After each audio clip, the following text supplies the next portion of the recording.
పూరా local. Welcome to పూరా local. తప్పు ఎవరిదో పక్కన పెడితే ఈ తప్పు వల్ల విమానాశ్రయంలో ఇబ్బంది పడుతుంది మాత్రం ప్రయాణికులు. ఒకటి కాదు, రెండు కాదు, గత వారం నుంచి ఇదే తంతే కొనసాగుతోంది. ఇండిగో సంస్థ వందల కొద్ది విమానాలు రద్దు చేస్తుండటంతో వేల సంఖ్యలో ప్రయాణికులు చుక్కలు చూస్తున్నారు. భారతీయ విమానయానంలో అగ్రగామి అయిన ఇండిగో ఎయిర్లైన్స్ పౌర విమానయాన భద్రతను రక్షించే డీజీసీఏ మధ్య సంభవించిన పరిణామాల తీవ్ర సంక్షోభాన్ని సృష్టించాయి. ఈ సంఘటనలు పౌర భద్రతా చట్టాల ఉల్లంఘన, కార్పొరేట్ బాధ్యత రాహిత్యంతో పాటు పర్యవేక్షక సంస్థల అలసత్వం వల్ల ఏర్పడిన సంక్లిష్టమైన న్యాయ సంక్షోభంగా మారింది. ఈ విపత్తు దేశ పౌర విమానయాన నియంత్రణ వ్యవస్థ మౌలిక లోపాలను బహిర్గతం చేసింది.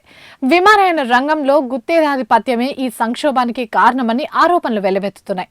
నవంబర్ 1, 2025 నుంచి పూర్తి స్థాయిలో అమలుకి వచ్చిన ఫ్లైట్ డ్యూటీ టైమ్ లిమిటెడ్ నిబంధనల రెండో దశ ఈ సంక్షోభానికి ప్రధాన మూల కారణం. ఈ నిబంధనలు పైలట్ల వారపు విశ్రాంతి సమయాన్ని 36 గంటల నుంచి 48 గంటలకు పెంచాయి. ఇది పైలట్ల అలసట, రిస్క్ ను తగ్గిస్తుంది. ఈ మార్పులు విమాన ప్రయాణాల భద్రతను అంతర్జాతీయ ప్రమాణాలకు అనుగుణంగా మెరుగుపరచాలని లక్ష్యంగా చేసిన ప్రయత్నం. ఈ నిబంధనల గురించి 2 సంవత్సరాల ముందు నుంచే పూర్తి అవగాహన ఉన్నప్పటికీ కొత్త నిబంధనలకు అనుగుణంగా తగినంత మంది సిబ్బందిని సమకూర్చుకోకపోవడంతో పాటు రీస్టోరింగ్ వ్యవస్థను మెరుగుపరచడంలో ఇండిగో నిర్లక్ష్యం వహించింది. భారతదేశంలో అత్యంత విమానాలు నడుపుతున్న సంస్థగా సిబ్బంది కొరతను సరిచేయడానికి ఇండిగో ప్రణాళిక లోపం సంస్థ కార్యకలాపాలను ఒక్కసారిగా కుప్పకూల్చింది. దేశ పౌర విమానయాన భద్రతకు అత్యున్నత బాధ్యత వహించే డీజీసీఏ చర్యలు ఈ సంక్షోభంలో అసమర్థతను చూపించిందని నిపుణులు విమర్శిస్తున్నారు.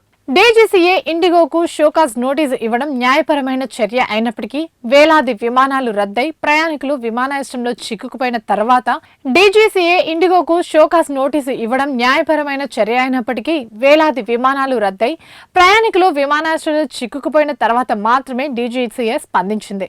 ఇండిగో కార్యనిర్వహణ లోపాలు లక్షలాది మంది ప్రయాణికుల హక్కులను ఉల్లంఘించాయి. విమానం రద్దయితే ఎయిర్లైన్స్ ఖచ్చితంగా ప్రత్యామ్నాయ విమానం లేదా పూర్తి రీఫండ్ను అందించాలి.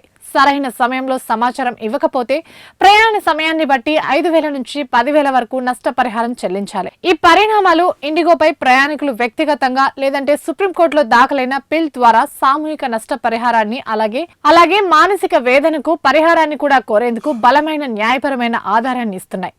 ఇండిగో ప్రయాణికులు తమ నష్టపరిహారం కోసం నేరుగా జాతీయ వినియోగదారుల వివాదాల పరిష్కార కమిషన్ లేదా రాష్ట్ర స్థాయి కమిషన్లను ఆశ్రయించవచ్చు. ఈ సంక్షోభం భారత విమానయాన రంగంపై రెగ్యులారిటీ పట్టు ఎంత బలహీనంగా ఉందో స్పష్టం చేసింది.